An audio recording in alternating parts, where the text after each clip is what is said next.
বাংলাদেশে প্রতিদিন ঘটে যাওয়া গুরুত্বপূর্ণ ঘটনা ও নানা তথ্য নিয়ে আলোচনা এবং বিশ্লেষণে টিভিএন 24 নিউজ নেটওয়ার্কের নিয়মিত আয়োজন আলোচনায় বাংলাদেশ অনুষ্ঠানে দর্শক আপনাদের স্বাগত জানাচ্ছি। আমি আশফাক আহমেদ এবং আজকের অনুষ্ঠানে আমাদের সাথে অতিথি হিসেবে যুক্ত আছেন অর্থনীতিবিদ ও রাজনৈতিক বিশ্লেষক নিউ ইয়র্কের লং আইল্যান্ড ইউনিভার্সিটির প্রফেসর ডক্টর শওকত আলী। আপনাকে স্বাগত জানাচ্ছি আলোচনায় বাংলাদেশ অনুষ্ঠানে। Thank you. আসসালামু আলাইকুম। এবং আমি একদম সরাসরি প্রশ্নোত্তরে চলে যেতে চাই আপনার সাথে ডক্টর শওকত আলী। প্রথমে আমি আসলে আপনার কাছে যেই প্রশ্নটি রাখতে চাই, আপনি বেশ কিছুদিন হয়েছে বাংলাদেশে এসেছেন ইউএসএ থেকে এবং আপনি সার্বিক পরিস্থিতি নিশ্চয়ই পর্যবেক্ষণ করছেন এবং চলাফেরা করছেন, দেখতে পাচ্ছেন। বর্তমান সময়ে বাংলাদেশে আসলে আমরা যেটা দেখতে পাচ্ছি যে বিষয়টি সবচেয়ে বেশি আলোচিত অথবা যে বিষয়টি নিয়ে বাংলাদেশে সবচেয়ে বেশি আপনার উত্তেজনা বিরাজ করছে সেটা হচ্ছে বাংলাদেশ ভারত সম্পর্ক। এবং আমি যদি একটু বলি যে বাংলাদেশে সংখ্যালঘুদের উপর নির্যাতনের যে দাবি, এটি নিয়ে আসলে ভারতের যে উদ্বেগ সেটা থেকেই আমরা যদি বলি যে আসলে শুরু, এবং পরবর্তীতে এই উত্তেজনায় নানা ডালপালা গজিয়েছে। এখন এখানে যে বিষয়টি হচ্ছে যে এই যে ভারতের সাথে যে একরকমের উত্তেজনা অথবা টানাপোড়েন সম্পর্কের, এখানে বাংলাদেশের রাজনৈতিক দলগুলোর কার্যক্রম এবং তাদের অবস্থান আসলে কেমন দেখছেন, এবং একই সাথে যদি আমি প্রশ্নটি একটু জুড়ে দিই যে ভারত প্রশ্নে কতটা পরিপক্কতা দেখাচ্ছে বাংলাদেশের বর্তমান অন্তর্বর্তীকালীন সরকার, এই বিষয়ে যদি একটু বলতেন। Thank you. প্রথমে বেশ কিছুদিন বিরতির পর আপনারা আমাকে আমন্ত্রণ জানিয়েছেন, এই জন্য আপনাদের কর্তৃপক্ষ, কলা কুশলী যারা আছেন সবাইকে ধন্যবাদ। বাংলাদেশ ভারতের যে সম্পর্কটা যদি আপনি দেখেন, যে প্রশ্নটা করেছেন আপনি অ্যাবসোলুটলি রাইট। এই সম্পর্ক এটা হওয়ার তো কথা ছিল না। আপনি মনে রাখবেন যে সেই দেশে এই দেশকে যারা প্র্যাকটিক্যালি 15 বছর ধ্বংসের পথে নিয়ে গেছে, তাদেরকে সেই প্রধানমন্ত্রী এবং তার সাঙ্গপাঙ্গদের তারা আশ্রয় দিয়েছে। আমার মনে হয় টানাপোড়েনটা ওখান থেকেই শুরু হয়েছে, এবং সেই দেশের থেকেই দেখেন কয়েকদিন আগেও তিনি অনেকগুলো বিবৃতি দিয়েছেন যেটা ভারত সরকার এটাকে নিন্দা করেছেন। তারা পরিষ্কার বলেছে পররাষ্ট্র দপ্তর থেকে যে তার এই মন্তব্যের সাথে ভারত সরকারের কোনো সম্পর্ক নাই। তো আপনি যে প্রশ্ন করলেন, এটা দুটো ভাগ আছে। একটা হচ্ছে ভারতের সরকার, দ্য গভর্নমেন্ট ইটসেলফ, আর একটা হচ্ছে জনগণ। অনেক সময় জনগণকে আপনি তাদের নিজস্ব আবেগ, অনুভূতি বা ঘৃণাবোধ অনেক কিছু তারা করতে পারে। আমরা এটা লক্ষ্য করছি ভারতের পক্ষ থেকে, ভারতের সাধারণ মানুষের পক্ষ থেকে আমি দেখেছি। দুটো জিনিস আছে সেখানে। আমি এটা দেখেছি বিশেষ করে পশ্চিমবাংলায়, যে সেখানে তাদের ব্যবসা বাণিজ্য অচল হয়ে গেছে। আবার আমাদের এই পক্ষের কিছু লোক আমরা দেখছি যে তারাও বোধহয় একটু অতিরিক্ত কথাবার্তা বলছে। এটা জনগণ টু জনগণের কথা আমি বলছি। তো বাংলাদেশ গভর্নমেন্ট তো আমি দেখিনি যে তারা খুব বেশি ব্যতিব্যস্ত বা ভারতের বিরুদ্ধে কোনো হুমকি এটা দিচ্ছে। I think that is very good. ভারতের সরকারও কিন্তু এ ব্যাপারে কিছুই বলছে না। যদিও শুভেন্দু অধিকারী পশ্চিমবাংলার একজন আপনার হিন্দু ফান্ডামেন্টালিস্ট বলবো বা সেই দলের একজন নেতা, অনেক রকম হুমকি দিচ্ছে, এটা করছে সেটা করছে। এটা পলিটিক্যাল রিজন বলে আমি মনে করি। অন দ্য আদার হ্যান্ড, আপনি যদি বাংলাদেশের পক্ষ থেকেও তারা এই কথাবার্তা বলে, সেটাও আমার মনে হচ্ছে যে political reason. However the government self যেটা করেছেন, বিশেষ করে ডক্টর ইউনূস আমাদের প্রধান উপদেষ্টা, উনি যেটা করেছেন এই সুযোগের কিন্তু উনি সদ্ব্যবহার করেছেন। তিনি হিন্দু, বৌদ্ধ, খ্রিস্টান, মুসলমান সবাইকে তিনি ঐক্যবদ্ধ করেছেন। এটা দরকার ছিল। বিশেষ করে বাংলাদেশের ভিতরে যে পরিস্থিতিটা, আমার মনে হয় তিনি খুব সুন্দরভাবে এটা কন্ট্রোল করেছেন। বাংলাদেশের ভিতর থেকে সরকারিভাবে এমন কোনো কথা বলা হয়নি। হ্যাঁ, আপনি যদি বলেন সেখানে পররাষ্ট্র দপ্তর চেষ্টা করছে যে আমাদের এই যে প্রায় 2000 মানুষের হত্যা করেছে যে তৎকালীন পতিত স্বৈরাচার প্রধানমন্ত্রী, তাকে ফিরিয়ে আনার বা আন্তর্জাতিক কোর্টে তার বিচার করা, বা সেখানে যারা আপনার যারা এদেশ থেকে হাজার হাজার কোটি টাকা পাচার করেছে তাদেরকে ফিরিয়ে আনা। এটা গভর্নমেন্ট টু গভর্নমেন্ট প্রসেস। এটা ভারত কি বলছে, এটা কি বলছে না বলছে, এটা government to government relationship. On the other hand, আপনি দেখেন যদি ভারতের কংগ্রেসের কথাই দেখেন, বা মিস্টার মিশ্র আসছিলেন ভারতের পররাষ্ট্র সেক্রেটারি এখানে আসছেন, আমি যতদূর জানি এখানকার আমাদের পররাষ্ট্র সচিব সম্ভবত জসিমউদ্দিন সাম্বারি এটা কথাবার্তা বলেছে, সেখানে আমি তাদের ওভার রিয়াকশন কিছু দেখিনি। অফকোর্স বাংলাদেশ তাদের যে গ্রেভেন্স যেটা আছে বা তাদের কনসার্নটা অবশ্যই তারা এক্সপ্রেস করেছে ডিপ্লোম্যাটিক ওয়েতে, ভারতও এটা কথা বলেছে। কিন্তু আমি মনে করছি না যে এটা কোনো আউট অফ কন্ট্রোল কোনো বিষয় যেটা ভারত বা বাংলাদেশের সম্পর্কের ক্ষেত্রে কোনো বাধা সৃষ্টি করবে। যেটা করেছে যে স্বৈরাচারী শেখ হাসিনাকে সেখানে আশ্রয় দিয়ে, এটা যদি বলেন যে এই দুই দেশের সম্পর্কেটার কিছুটা তিক্ততা সৃষ্টি হয়েছে, আই অ্যাগ্রি, সেটা এটা হওয়া এটাই স্বাভাবিক, এটা দুনিয়াতে সবসময় এটাই হয়ে থাকে, তো সেভাবে এটা যাচ্ছে।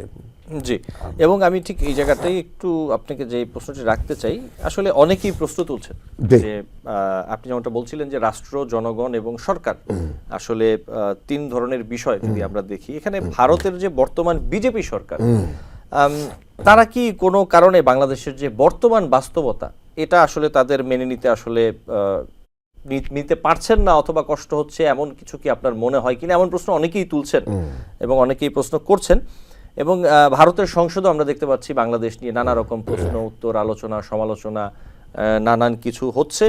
ভারতের রাজনৈতিক দলগুলো, বিশেষ করে যদি বলি যে ক্ষমতাসীন বিজেপি, তারা কি বাংলাদেশের মানুষের, যদি বলি বাংলাদেশের মানুষের রাষ্ট্রের সাথে রাষ্ট্রের সম্পর্ক হতে হলে অবশ্যই জনগণের সাথে জনগণের সম্পর্কের জায়গাটা সবচেয়ে বড় জায়গা, সেই জায়গাতে তারা কি বাংলাদেশের মানুষের মনোভাবটা বুঝতে পারছে বর্তমান বাংলাদেশের মানুষের? I don't think so. আপনি কারেক্টলি এটা বলেছেন।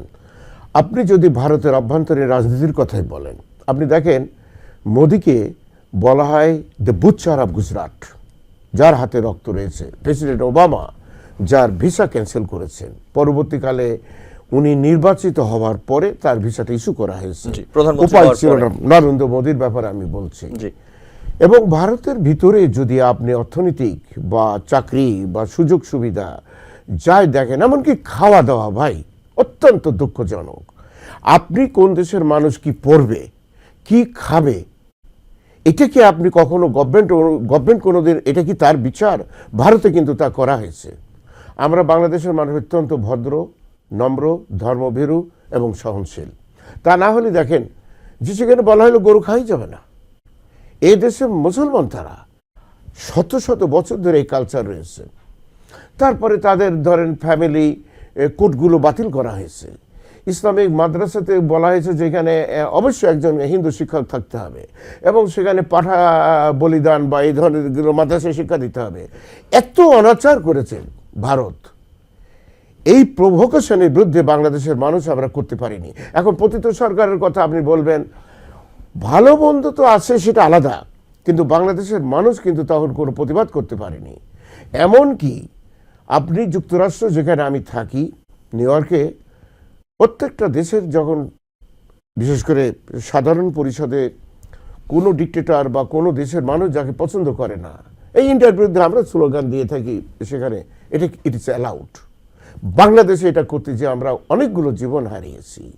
আপনি যদি ভারতের বর্তমান যারা হিন্দু মৌলবাদী ক্ষমতায় যারা আছে, আমি তো এখন মনে করি যে তারা কিছুটা টোন ডাউন করেছে, কারণ কংগ্রেস এবং বিজেপির যে সংখ্যা দেখেন, গত নির্বাচনে আপনি দেখেছেন মাত্র 35টা সিট যদি টেনে নেওয়া যায়, সঙ্গে সঙ্গে কংগ্রেস রাষ্ট্র পরিচালনায় যাবে, মোদি ফেল করবে। এসব চিন্তা করে আমার মনে হচ্ছে কিছুটা টোন ডাউন হয়েছে।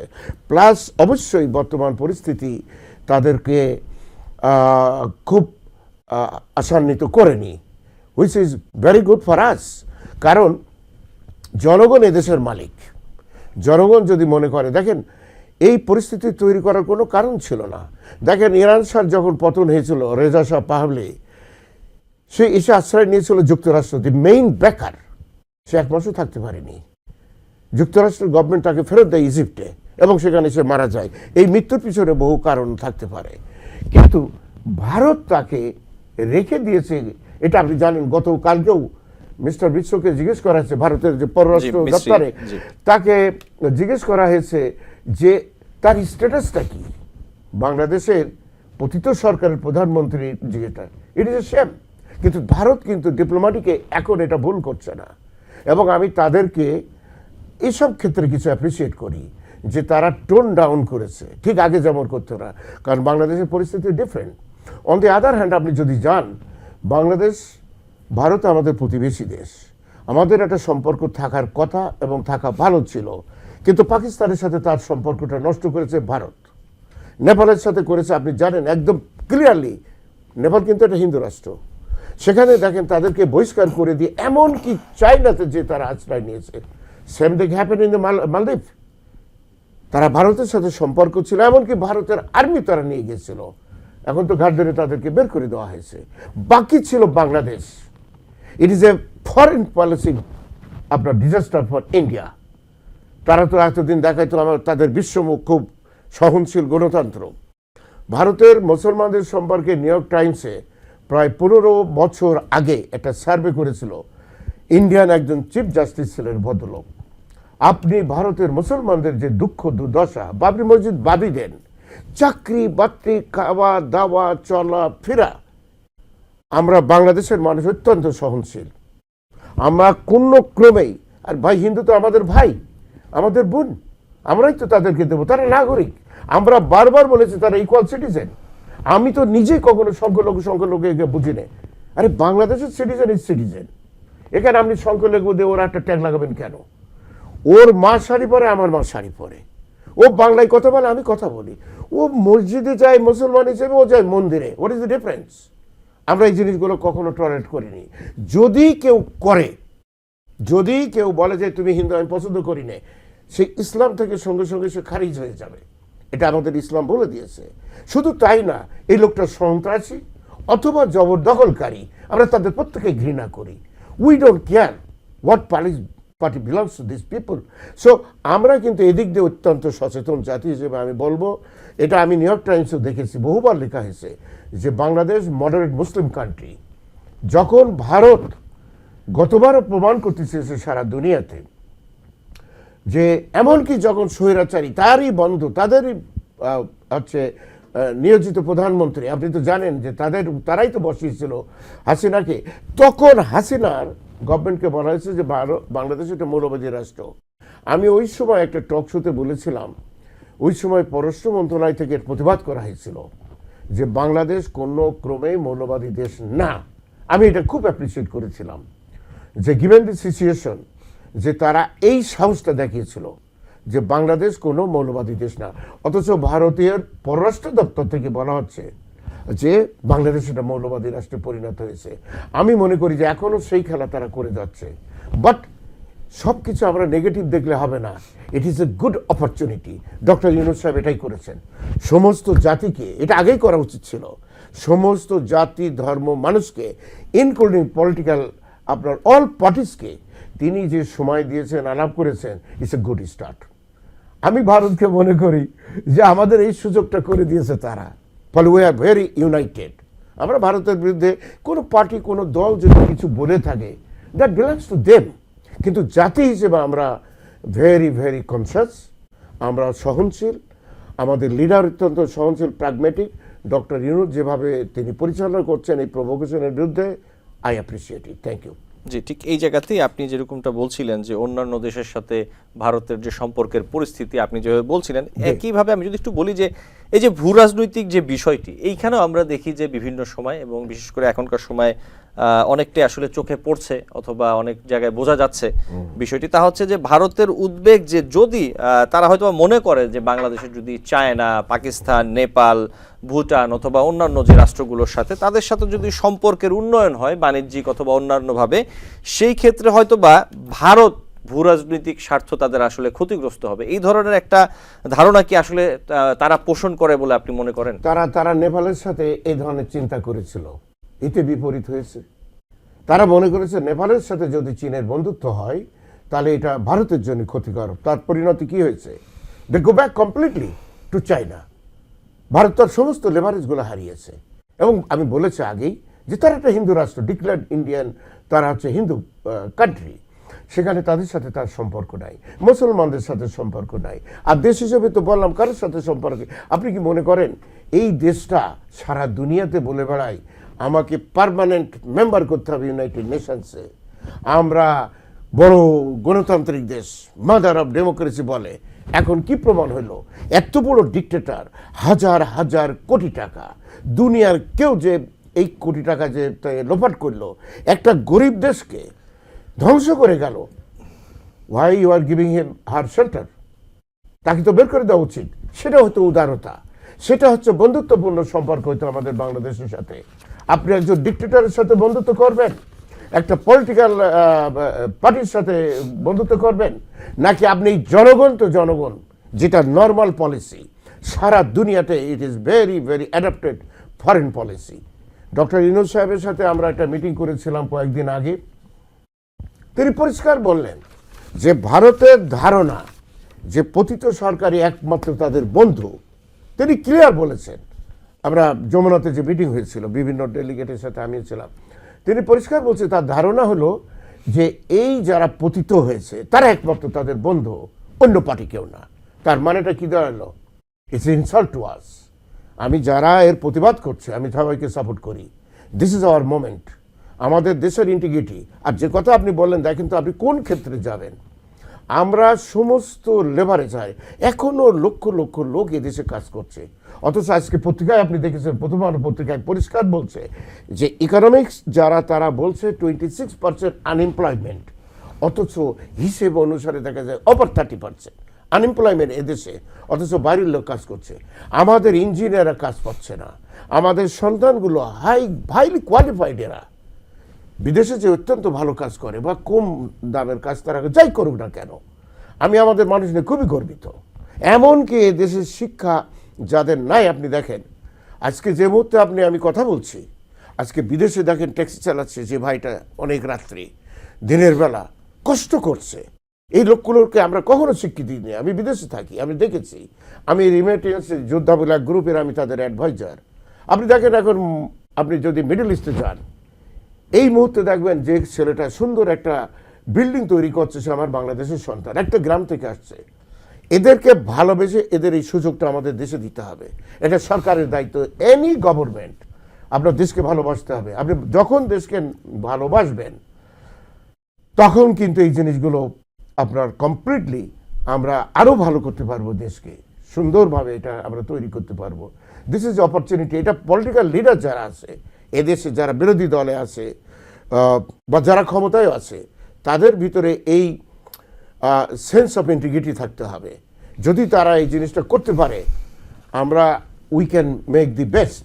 মনে রাখবেন যে এই দেশের $450 বিলিয়ন আমাদের যে total GDP, size of GDP, very good. আমরা এটাকে ইজিলি $500 ট্রিলিয়নে নিয়ে যেতে পারি। বাট আমাদের জনগণ এবং সরকার এই সিম্পল একটা ফ্রেন্ডশিপ, ইন্টিগ্রিটি, পার্টনারশিপ গঠন করতে হবে এবং চুরি বন্ধ করতে হবে, যারা কোনো পাচার আপনি করতে পারবেন না। এইটা যদি স্ট্রংলি আমরা ইম্পোজ করতে পারি, our country is our province land, this is the best land on earth, I have no doubt about it. Thank you. জি, এবং যেমনটা আলোচনায় আপনিও বলছিলেন, আমি একটু ওই জায়গাতে আসি যে ভারতের পররাষ্ট্র সচিব বিক্রম মিশ্রি তিনি গত সোমবার ঢাকা সফর করেন। প্রধান উপদেষ্টা সহ পররাষ্ট্র মন্ত্রণালয়ের যে দায়িত্বশীল ব্যক্তি আছে তাদের সাথে বৈঠক করেছেন, আপনি অবশ্যই জানেন, আপনিও বলছিলেন। এবং সফর শেষে বিক্রম মিশ্রি ভারতের পররাষ্ট্র বিষয়ক সংসদীয় স্থায়ী কমিটিতে ব্রিফ করেছেন। সেখানে মিশ্রি বলেছেন, বাংলাদেশের অন্তর্বর্তী সরকারকে নিয়ে ক্ষমতাচ্যুত প্রধানমন্ত্রী শেখ হাসিনার সমালোচনা ভারত অনুমোদন করে না। এবং সাথে যদি আমি আরেকটু বলি, শেখ হাসিনা তার মন্তব্যের জন্য ব্যক্তিগত যোগাযোগ ডিভাইস ব্যবহার করছেন।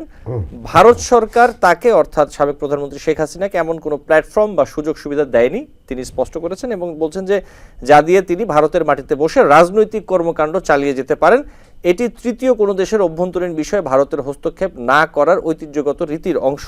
যে এই বিষয়ে যদি আপনি কিছু বলতে চান তার বক্তব্যের ব্যাপারে। এটা দেখুন, আমি তো যুক্তরাষ্ট্র থেকে বহু টকশো করছি সারা দুনিয়াতে, অর্থনৈতিক বিশ্লেষণ বা রাজনৈতিক বিশ্লেষণ যুক্তরাষ্ট্র থেকে আমরা এটা করেছি। এই ফ্যাসিস্ট সরকারের বিরুদ্ধে এটা আমরা করেছি। আমি কিন্তু পলিটিক্যাল লিডার না, কোনো দেশের মাতব্বর না। অ্যাজ অ্যান ইকোনমিস্ট হিসেবে আমি এটা কথা বলেছি।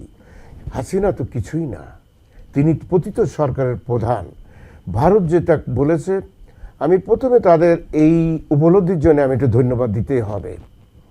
আমি মনে করি this is a positive note. কিন্তু যে লাস্ট লাইন যেটা বলছে যে তার ব্যক্তিগত বা এটা না, উনি ব্যক্তির ঊর্ধ্বে, কিন্তু উনি ব্যক্তিগত বলে কথা না। উনি যখনই বলেছেন বাংলাদেশের বিরুদ্ধে, তখনই মনে রাখতে হবে জনগণকে উস্কে তিনি দিচ্ছেন এই দেশ থেকে, এবং তার কথায় যদি কোনো অঘটন ঘটে দেশে, তার দায়িত্ব কে নেবে? সুতরাং ভারতের পররাষ্ট্র দপ্তরকে আমরা বলবো যে আরো প্রাগমেটিক বক্তব্য তাদেরকে দিতে হবে।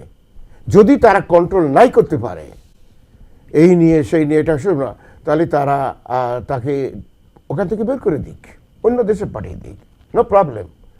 আমার দেশে যদি বাংলাদেশে বসে ভারতের বিরুদ্ধে ভারতের কোনো লোক যাদেরকে ভারত পছন্দ করেনি, আপনি এটা রিভার্স চিন্তা করেন যে সেই নেতা এখানে থেকে, আপনি কি অনুপ চেটিয়াকে ধরেই দেননি? ভারতকে দেননি ফিরিয়ে? সে ভারতের বিরুদ্ধে করেছে, তার ন্যাশনাল ইন্টিগ্রিটির বিরুদ্ধে কথা বলেছে, তার বিরুদ্ধে অস্ত্র ধরেছে।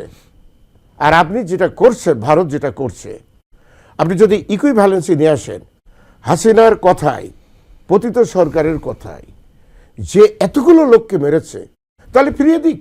আমাদের তো এগ্রিমেন্ট আছে, তারা তাকে ফিরিয়ে দিক, যে বলুক যে তুমি যে কথাগুলো বলছো ঠিক আছে, তোমার জনগণের ভিতরে যে বলো, নো প্রবলেম। আমার মনে হয় গবেষণা চেষ্টা করছে তো তাকে ফিরিয়ে নিয়ে আসার, বা আন্তর্জাতিক ট্রাইব্যুনালে তাকে বিচার করা।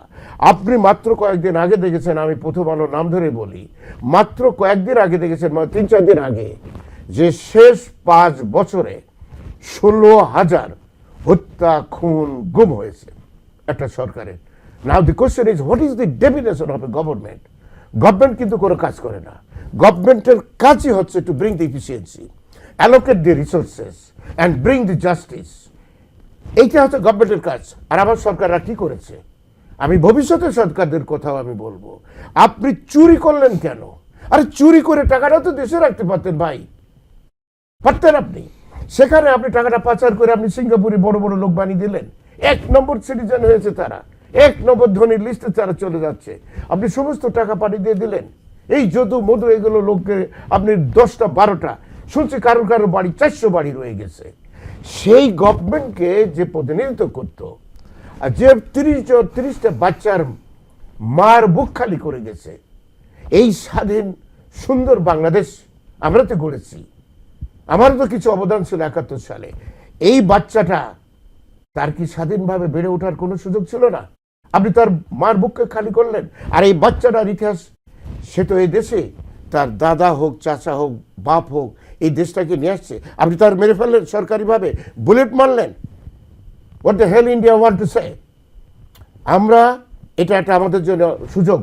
আমি মনে করি বাংলাদেশের তরুণ সমাজ অনেক কিছু করেছে, তাদের উই মাস্ট অ্যাপ্রিসিয়েট ইট। কিন্তু এই জেনারেশনটা জানে না যে ভারতের সাথে বন্ধুত্ব কাকে বলে, শত্রুতা কাকে বলে। আজকে তারা এই শিক্ষা লাভ করছে। যদি কোনো ঘৃণা বোধ আমাদের তরুণ সমাজ বা কারোর ভিতরে হবে, আমি বাংলাদেশের কোনো মানুষকে দোষ দেব না, আমি দোষ দেবো ইন্ডিয়াকে। এই ঘৃণা বাণী তাদেরকে স্টপ করতে হবে, তার হলে এটা হবে না। ভারতের মিস্টার মিস্ত্রি যে কথাটা বলেছেন, হি রিপ্রেজেন্ট ইন্ডিয়া, আমি তাকে অ্যাপ্রিসিয়েট করি। তার every right he got to love India policy. আমার দেশকে ভালোবাসার অধিকার তো আমার আছে, আমাদেরও পররাষ্ট্র মন্ত্রণালয় আছে, আমাদের এখানে তো চিফ অ্যাডভাইজার আছে। জি ডক্টর শওকত আলী, আমি ঠিক এই জায়গাটাতে আসবো, আবার আপনার সাথে আলোচনা একটু ছোট্ট বিরতি নিতে হবে, আমি বিরতিটি নিয়ে ফিরছি। দর্শক, আলোচনায় বাংলাদেশ অনুষ্ঠানে নিচ্ছি ছোট্ট একটি বিরতি, সাথে থাকবেন। টিভিএন 24 টেলিভিশন দেখতে আজই কল করুন 7187776556। লগ ইন করুন www.totalcablebd.com। দর্শক, আলোচনায় বাংলাদেশ অনুষ্ঠানে আপনাদের আবারও স্বাগত জানাচ্ছি। আমাদের সাথে আজকে স্টুডিওতে অতিথি হিসেবে যুক্ত হয়েছেন ডক্টর শওকত আলী, আপনাকে আবারও স্বাগত জানাচ্ছি। এবং আমি সরাসরি আপনার কাছে প্রশ্নে চলে যাই। আমরা যে বিষয়গুলো নিয়ে আলোচনা করছিলাম এটি নিয়ে একটু আলোচনা করি, এর সাথে আরও কিছু প্রশ্ন আমার কাছে রয়েছে। আসলে আমি আপনার কাছে জানতে চাইবো, আমরা একটু ছোট ছোট করে বিষয়গুলো নিয়ে একটু ডিসকাস করতে চাই। আপনি যেমনটা বলছিলেন যে আসলে আমরা যদি একটু দেখি যে প্রধান উপদেষ্টা বলেছেন যে ভারত পাকিস্তানের মধ্যকার কিছু ইস্যুর জন্য সার্ককে সক্রিয় করা যাচ্ছে না, অথবা সার্ক সক্রিয় হচ্ছে না। তো আমরা আরও যেটা দেখতে পাচ্ছি যে প্রধান উপদেষ্টা শপথ গ্রহণের পর থেকেই, দায়িত্ব নেওয়ার পর থেকেই বিভিন্ন সময় বিভিন্ন ফোরামে অথবা বিভিন্ন ব্যক্তির সাথে বৈঠকের সময় আসলে সার্কের উপরে খুব জোর দিচ্ছেন, সার্কটাকে সক্রিয় করার বিষয়ে তিনি আগ্রহ দেখাচ্ছেন ব্যাপক।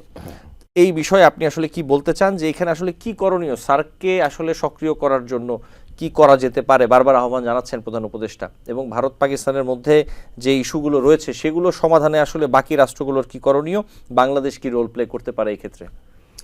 স্বার্থ গঠন এই আইডিয়াটা প্রথম আসে প্রেসিডেন্ট জিয়াউর রহমানের কাছ থেকে। আমি তখন সাংবাদিক ছিলাম, আমি ভালো করেই জানি এটাই তিনি করেছিলেন। এই সময় থেকে ভারত বিরোধিতা করেছে, কারণ একটা ইস্যু ছিল যে সার্কের প্রধান অফিসটা কোথায় হবে। শহীদ রাষ্ট্রপতি জিয়াউর রহমান বলেছিলেন এটা ঢাকায় হবে, ও ইন্ডিয়া বলেছিল ওই সময়কার গভর্নমেন্ট যে এটা হবে দিল্লিতে। তো জিয়াউর রহমান এটা রাজি হননি, এবং এটা কোনো ক্রমে তিনি রাজি হয়নি। ইজ এ ট্রু প্যাট্রিয়ট, সুতরাং এটা আমরা ঢাকায় আমরা করেছি। এটা ভারত কখনো গ্রহণ করিনি যে একটা দেশ, ছোট দেশ, সেই দেশ এত বড় একটা আইডিয়া নিয়ে আসছে, প্রতিবেশী সবাইকে মিলে একটা করতে হবে। I think it is a very good economic idea. এই দেশগুলোর বন্ধুত্ব করলে আপনি যদি সব কিছু মেনে নেন, তো অ্যাটলিস্ট আমার ধারণা যে অলমোস্ট $2 ট্রিলিয়ন আপনার টোটাল জিডিপি সাইজ হয়, which is very high amount. আপনি এই জিনিসগুলো যদি বেশি হতে পারে, আমি এখন তো ভারতের জিডিপিও ভালো, তো সব কিছু মিলে এটা ভালো। হোয়াট ইজ রং যদি পাকিস্তান, ভারত, বাংলাদেশ আমাদের ভিতরে যোগাযোগগুলো ভালো থাকে, নেপাল, ভুটান, মালদ্বীপ হতে পারে, আমরা এদিকে এক্সপান্ডও করতে পারি, থাইল্যান্ড পারি, আফগানিস্তান পারি, এগুলো যদি ভালো হয়, নাথিং রং। আমরা একটা ডেভেলপিং কান্ট্রি, এটা আমাদের আইডিয়া থাকা উচিত যে এই দেশের মানুষ, এই দেশের যোগাযোগ খুব ভালো, এটা করা উচিত। অন দি আদার হ্যান্ড দেখেন ভারত কী করছে। রিসেন্টলি আপনি দেখেছেন যত সুযোগ সুবিধে প্রতিটি সরকারের কাছ থেকে সব কানেক্টিভিটি বলেন, আপনি যা খুশি বলেন, সব আদায় করে নিচ্ছে। সার্ক যদি থাকতো, ইট ইজ এ প্রবলেম। তখন অন্য দেশ বলতো যে তুমি এটা মেম্বার স্টেট হিসেবে আমাদের এই সুযোগ দাও, কেন তুমি দেবে না? পাকিস্তান অবভিয়াসলি এটা বলতে পারতো যে তুমি যে সুযোগ সুবিধা নিচ্ছ সেই সুযোগ সুবিধাগুলো নেই। সার্ককে অকার্যকর করার ক্ষেত্রে এই ভারত একটা বড় বাধা হিসেবে দাঁড়িয়েছে। ডক্টর ইউনূস সাহেব হি ইজ অ্যান ইকোনমিস্ট, তিনি প্রধান উপদেষ্টা শুধু বললে হবে না, is an economist and my direct teacher, ক্লাসের teacher. He said the right thing. এর ভিতরে পলিটিক্স দিয়ে আসবেন কেন? এটা তো ইকোনমিক্স, এটা সবার অর্থনৈতিক উন্নয়নের জন্য, সবার জন্য ভালো, যোগাযোগ ভালো, নাথিং রং। উনি তো একসময় বলেছিলেন যে সব দেশে যাবে, ভিসা লাগবে কেন, ফিরে যেতে হবে, ওই নাথিং রং। ৫-৭ বছর আগেও উনি এটা বলেছিলেন। তো এটা তার যে এই যে প্র্যাগম্যাটিক ডিসিশন যে কথাটা তিনি বলেছেন, এটা খুব ভালো। কিন্তু পতিত সরকার তো কখনো এই প্রশ্ন তুলেনি তাদের কাছে যে আমার জাহাজ, আমার নৌকা, আমার সব কিছু সেখানে যাবে ঠিক অবাধ গতিতে। এবং আপনি দেখেন রাস্তা দেখেন, যা এখন যেসব জিনিস বেরোচ্ছে বর্তমান সরকার, এই গভর্নমেন্টের মানে সব কিছু তারা এখনো পর্যন্ত অ্যাকাউন্টিং করতে পারেনি যে অ্যাকচুয়ালি কোন কোন ক্ষেত্রে কোথায় কোথায়। এতগুলো যদি তারা প্রকাশ করে এখন, আপনি অটোমেটিক ইন্ডিয়ার বিরুদ্ধে চলে যাবেন, কারণ তারা তাদের বন্ধুত্বের স্বার্থে তারা আমার দেশকে ক্ষতি করার কোনো অধিকার কারণ নাই, এবং এগুলো রিভার্স করার প্রয়োজন। আমি জানি, আমি শুনেছি ১১৭টা চুক্তি, ভারত ১১৭টা চুক্তি যদি অ্যাগ্রিমেন্ট করে থাকে, এই চুক্তিগুলো ইমিডিয়েটলি আমি তত্ত্বাবধায়ক সরকারের প্রতি অনুরোধ করব, অ্যাটলিস্ট সেখানে একটা শ্বেতপত্র বের করা উচিত, to review for the nation, whole nation, যে এই দেশটাকে সেট আপ। তারা তো অনেক রিফর্মের কাজ করছে, ওয়াই নট? ভারত বাংলাদেশে যে চুক্তিগুলো হয়েছে, আমরা কত টাকা লস করছি, তাদের এত লোক এখানে কাজ করছে, আমরা জানি $5 বিলিয়ন প্রতি বছর তারা আমাদের কাছ থেকে নিয়ে যাচ্ছে। ইন রিটার্ন আমরা কি পাচ্ছি? ১ নম্বর। ২ নম্বর হলো যে দেখেন বাংলাদেশে খুব ভালো ডাক্তার আছে, we produce very good doctor. আমার ফ্রেন্ডরা যুক্তরাষ্ট্রের যারা গেছে সেখানে একবার না হলে 2বারে পরীক্ষা দিয়ে পাশ করে গেছে, দে লার্ন ফ্রম বাংলাদেশ। এই ডাক্তারগুলো যারা বাংলাদেশে আছে, এই টাকাটা যদি আমরা ইন্ডিয়াকে না দিয়ে আমাদের ডাক্তারকে দিই, তাহলে দুটো মেশিন, আপনি জানেন modern technology, artificial intelligence, AI দিয়ে তারা যদি টেকনোলজি কিনতে পারে বা তাদের যদি সাহায্য করা যায়, তাহলে এই যে আপনার চিকিৎসা ক্ষেত্রে এত হাজার হাজার কোটি টাকা বিদেশে দেওয়ার দরকার হয় না। আর বিরোধী দলের নেতা হোক, নেত্রী হোক, সরকারি নেতা নেত্রী হোক, বাইরে যাওয়ার কোনো দরকার হয় না। যদি বিশেষ কোনো ক্ষেত্রে বিশেষ কোনো বিষয় হয়, তাহলে এই জিনিসগুলো আমরা করতে পারি। এখন কথা হলো যে ভারতে যাওয়া বন্ধ করেছে। আপনি দেখেছেন ভারতের ভিতরে হাহাকার পড়ে গেছে, special West Bengal. Not only that, আপনার ওই যে সমস্ত জায়গায় ইনক্লুডিং দিল্লিতে এটা করেছে, তার মানে ইটস ইকোনমিক ফ্যাক্টর। এটাকে যদি আমরা ঠিক করি তাহলে আমাদের দেশের ডাক্তারদেরকে ইনভেস্টমেন্ট করার সুযোগ দিতে হবে। মডার্ন টেকনোলজি তারা করতে পারে। আমাদের দেশের ডাক্তার বিদেশে যে ভালো, আপনি জানেন সারা মিডল ইস্টে, ইরানে সমস্ত ডাক্তারগুলো trained, educated from this country. আজকে আমরা কেন হাহাকার করছি? আমি তত্ত্বাবধায়ক সরকারকে বলবো যে এটা স্বাস্থ্য মন্ত্রণালয়কে দিয়ে তাদের করা উচিত। যে সমস্ত 2 নম্বর মাল রয়েছে স্বাস্থ্য মন্ত্রণালয়, যারা আমাদের উন্নয়নের বাধাগ্রস্ত করছে, আমাদের চিকিৎসা ব্যবস্থাকে ধ্বংস করেছে, তাদের প্র্যাকটিক্যাল ঘাট ধরে বের করে দিতে হবে।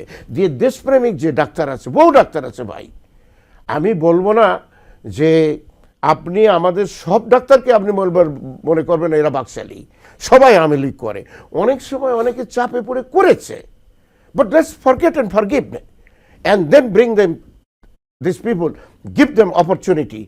অ্যান্ড এই দেশ দেখবেন one of the best country. আপনি দেখেন আমাদের মেডিকেল কলেজগুলোতে নেপাল থেকে ছাত্র এসে পড়ে, থাইল্যান্ডে পড়ছে। আর মালয়েশিয়া, আমি যখন ছিলাম এই দেশে, যখন ছিলাম মালয়েশিয়ার হাজার হাজার ছাত্রছাত্রী আমাদের এই দেশে আসে এগ্রিকালচার ইউনিভার্সিটি এবং ঢাকা মেডিকেল কলেজে। আমি তাদের সাথে এখানে আমি একসাথে আমরা খাওয়া দাওয়া করছি। So this country is good, only we need a good Statesman, যে দেশকে ভালোবাসবে।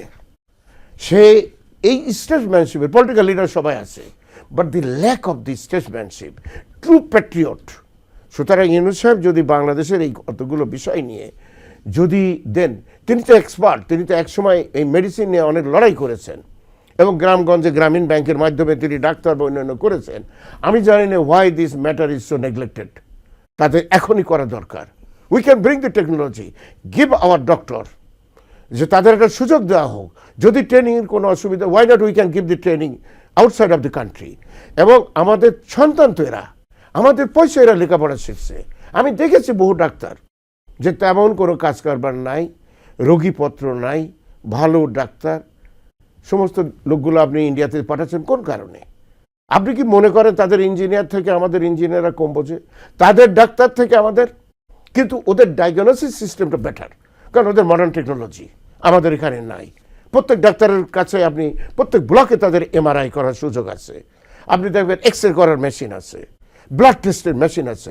Y not you give this facility to our own doctor, private?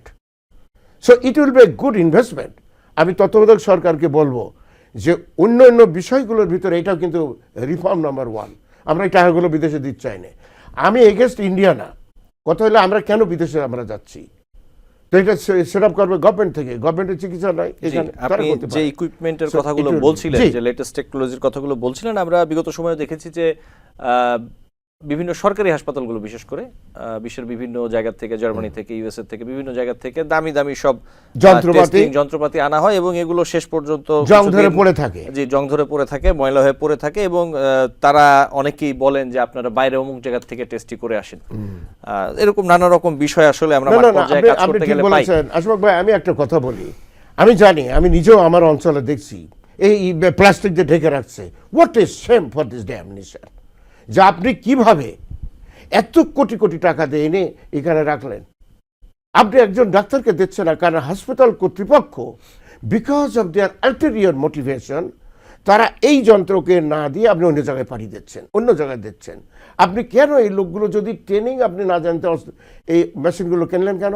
আর এটা কিন্তু ইন্টারন্যাশনাল ল, যখন কোনো ফরেন যন্ত্রপাতি কেনা হয় এখানে একটা কন্ডিশনে থাকে এটাকে ট্রেনিং দেওয়া, এ দেশে এসে বা ওই দেশে পরিচালনার সব দায়িত্ব তাদের।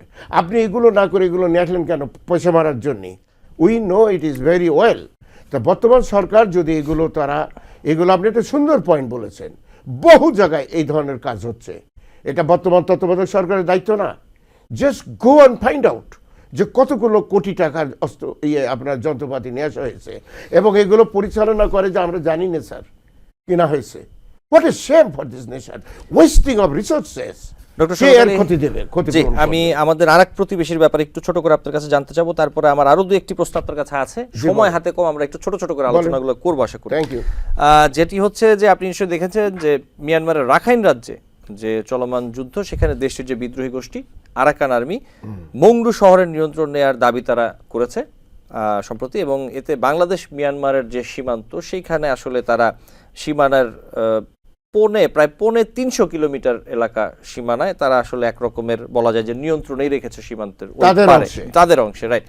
বিভিন্ন গণমাধ্যমের খবরে আমরা তাই দেখতে পাচ্ছি। এখন বিষয়টা হচ্ছে সীমান্ত এলাকা যেহেতু সেখানে তাদের মধ্যে যুদ্ধ অথবা সংঘর্ষ চলছে, রোহিঙ্গা ইস্যু তো আছেই, সবকিছু মিলিয়ে একদিকে ভারতের সাথে একরকম সম্পর্কের টানাপোড়েন চলছে আমরা দেখতে পাচ্ছি, এবং আর এক প্রতিবেশীর সাথেও প্রতিবেশীর দেশের ভেতরে যা চলছে তার আসলে এই প্রভাব আসলে বাংলাদেশের উপরে কতটা পড়বে প্রত্যক্ষ বা পরোক্ষভাবে, আপনার কাছে কি মনে হচ্ছে? দেখেন, এটা সুন্দর কোশ্চেন। আপনি বাংলাদেশ আর ভারতের যে সম্পর্ক বললেন, একটা দেশ কিন্তু তার আভ্যন্তরীণ বিষয়ে হস্তক্ষেপ করতে পারে না। Every time in last 15 years Bharat আমাদের অভ্যন্তরীণ, আমি এর জবাব দিতে গেলে 1 ঘন্টা আমার সময় লাগবে। আপনি দেখেন, এরশাদকে জোর করে হাসপাতালে পাঠিয়ে দিয়ে তাকে দিয়ে এটা কি সুষমা স্বরাজ নাকি এটার নাম ছিল, মহিলা ইন্ডিয়ান, ফরেন মিনিস্ট্রি থেকে এসে বলে যে ইলেকশন করো, নাহলে জামাত আসবে, জামাত আসলে মৌলবাদী হবে, তোমাকে যেতে হবে। এবং ইট ইজ এ পিকুলিয়ার যে আপনার একই লোক অ্যাডভাইজার প্রধানমন্ত্রীর, বিরোধী দলের নেতা, এবং তার রাষ্ট্রীয় সুযোগ সুবিধা দেওয়া হয়েছে বিদেশে যাওয়ার ক্ষেত্রে। সম্পূর্ণ আমাদের ইন্টারনাল অ্যাফেয়ার্সে ভারত হস্তক্ষেপ করেছে, আমরা কোনো করিনি। আপনি কি দেখাতে পারেন যে পতিত সরকার একজন ফরেন সেক্রেটারিকে পাঠিয়েছে যে এদেশের মুসলমানরা এই অন্যায়গুলো করা হয়েছে বলার জন্য? পারেননি। বার্মার যে কেসটা আপনি বললেন মায়ানমারের, এটা এদের আভ্যন্তরীণ বিষয়, আমরা কিন্তু হস্তক্ষেপ করিনি। তারা বরং তাদের লোক পাঠিয়ে দিয়ে আমাদের বিষয়ে হস্তক্ষেপ তারা করেছে, এবং এর জন্য সম্পূর্ণ পতিত সরকার সম্পূর্ণ দায়ী। তারা মোস্ট ওয়েলকাম করে নিয়েছে, রাখছে। আমি শুনেছি, আমি যুক্তরাষ্ট্র থেকে শুনেছি তিনি নাকি শান্তিতে একটা নোবেল প্রাইজ পেয়েছেন two compete doctor Mohammad Yunus. তা না হলে এই লোকগুলোকে এতভাবে রাখছেন, তাদের ফ্রি দেওয়ার জন্য একদিন নেগোসিয়েশন হয়েছে, foreign minister two foreign minister আপনি আমার দেখান, ইউনাইটেড নেশনসে করে তোলা হয়েছে, ওই জেনেভাতে একবার আলোচনা হয়েছিল, খুব সামান্য। সুতরাং মায়ানমার যেটা করছে, আমাদের সেনাবাহিনী এখন পরিবর্তিত সেনাবাহিনী, আমরা আমাদের সেনাবাহিনীকে 100% সাপোর্ট করব, নো ম্যাটার হোয়াট। আমাদের সীমান্ত রক্ষায় তারা ফ্রন্টে রয়েছে। একজন লোক মারা গেলেও আমাদের সেনাবাহিনীর লোক, এরা আমাদের ব্রাদার। কি অন্যায় করেছে, কখন কি করেছে, কার আমলে কি করেছে, I am talking about now and the future. আমাদের সেনাবাহিনীকে আমরা 100% সাপোর্ট দেব। 1 ইঞ্চি বাংলাদেশের জমি যারা তারা দখল না করতে পারে, আর যদি করে পরের দিন তার রিভার্স যদি আমরা দেখতে চাই। এ ব্যাপারে আমরা সমস্ত জনগণ ঐক্যবদ্ধ। আমরা মায়ানমারের কোনো ব্যাপারে আমরা ইন্টারফেয়ার করিনি। ইয়েস, আমরা বলছি, তত্ত্বাবধায়ক সরকারও বলছেন, সবসময় তিনি বলছেন ডক্টর ইউনুস, যে এটা প্রকট সমস্যা। হয়তো তিনি সুযোগ পালি, আপনি জানেন তিনি ইন্টারন্যাশনালি, আন্তর্জাতিকভাবে তিনি খুবই পপুলার, যে এইটা নিয়েও তিনি আলোচনা যদি করে তার একটা সুরাহা হবে। উনি অলরেডি বলেছেন, অনেক দেশকেই বলছে যে ভাই আমাদের এই দেশের পরে এই ধরনের করা হয়েছে, অন্য অন্য দেশকে, ইনকি মিডল ইস্টের কান্ট্রিকেও তিনি রিকোয়েস্ট করেছেন, ভাই আমাদের একটু সমস্যা আছে, তোমরা কিছু লোক নাও বা আমাদের সাহায্য করো। ডক্টর সকলের আমি দুঃখিত, আমি একটু থামাতে চাই, আমাদের হাতে সময় খুব কম, 2 মিনিট সময় রয়েছে। আমি আপনার কাছে আরেকটি প্রশ্ন একটু রাখতে চাই, যে সব বিষয়গুলো আমরা যেগুলো নিয়ে আলোচনা করছিলাম যদি একটু দেখি, এই যে আমি যদি বলি বাংলাদেশের যে পরিবেশগত ভৌগোলিকগত যে অবস্থান এবং জনসংখ্যার বিবেচনায় সবকিছু যদি আমরা আসলে নেই, প্রধান উপদেষ্টার একটি তত্ত্ব রয়েছে 30। এই বিষয়টি বাকি জায়গার কথা বাদ দিলাম, আমরা যদি ধরি আসলে যে বাংলাদেশের বাস্তবতায় এর আসলে কতটুকু কার্যকর করা সম্ভব, অথবা কতটুকু ইমপ্লিমেন্টেশন আসলে শুরু করা সম্ভব, অথবা এই যাত্রাটা শুরু করা যেতে পারে আপনি মনে করেন? ভাই, কেউ না কেউ এই জিনিসটা, যে যাত্রার কথাই যদি বলি, কেউ না কেউ এটা শুরু করতে হবে, if you want to save the nation. আপনি 30 কথা, এরপরে আমি বই লিখেছি, এটাকে আমি বলেছি it's nothing but A Yunus model all around the globe. আপনি জানেন এটা এসডিজির ভিতরেও এই জিনিসটা ঢুকানো, simple is this: zero poverty, zero carbon unemployment and zero carbon emission. ভাই, আমার খুব দুঃখ হয়, আমরা কি করছি এগুলো? দেখেন, আমি যুক্তরাষ্ট্রে থাকি নিউ ইয়র্কে। নিউ ইয়র্কের এটাকে আমরা বলি মিড টাউন। আপনি দেখবেন গত 5 বছরে এখানে কোনো প্রকার গাড়ি নিয়ে আপনি যেতে পারবেন না। ওই এলাকায় যদি কেউ যায় তাহলে তাদেরকে হেভি এনভায়রনমেন্টাল ট্যাক্স দিতে হবে। কোনো বাস যেতে পারবে না। ট্রাক ডেলিভারি দেওয়ার জন্য একটা সময় আছে, বাট ইটস এ হেভিলি আপনার কস্টলি হবে ট্রাকের জন্যে। কোনো রকম ফ্রি হুইলিং শহরের ভিতরে যাবেন না। আপনি দেখেন কমপক্ষে 1.5 ঘন্টা, যেখানে 10 মিনিটের পথ ছিল। এটার কতদিন চলবে? আমি এ ব্যাপারে বর্তমান উপদেষ্টা মণ্ডলী এবং তত্ত্বাবধায়ক সরকারের দেখছি, আরে বাই স্টার্ট সামথিং। আমরা তো বলতে পারি যে বাস আসতে পারবে না শহরের ভিতরে। এত বড় বাস, ছোট বাচ্চারা দেখছি কিভাবে জাপতে যাচ্ছে, প্যারেন্ট এইভাবে নিয়ে যাচ্ছে, প্যারেন্টটা দেখা যাচ্ছে কিন্তু বাচ্চাটা দেখা যাচ্ছে না গাড়ির ভিতরে। What a nonsense idea! সারা দুনিয়াতে এটা করা হয়েছে। সো জিরো এনভায়রনমেন্ট মানে হলো যে আপনার কার্বন এমিশন মানে হলো এই রাস্তাঘাট এগুলো গাড়ি আপনি দিতে পারেন না। কে দিয়েছে? এটা পলিটিক্যাল। এটা পলিটিক্যাল এই লোকজনকে আপনি দিয়েছেন।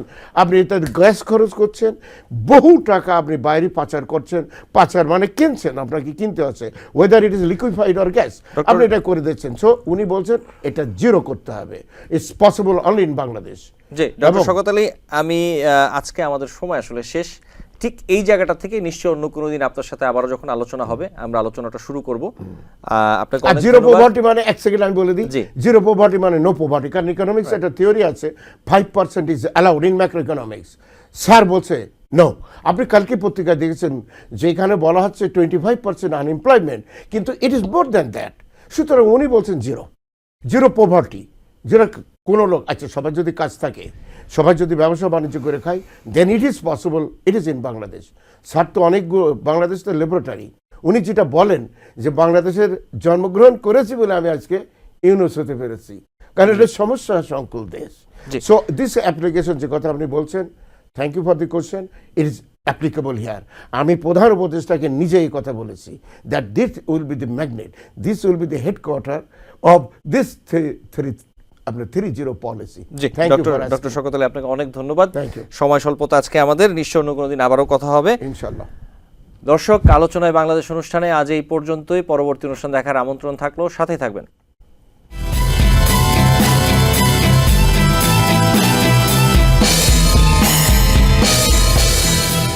টিভিএন 24 টেলিভিশন দেখতে আজই কল করুন 7187776556। লগ ইন করুন www.totalcablebd.com।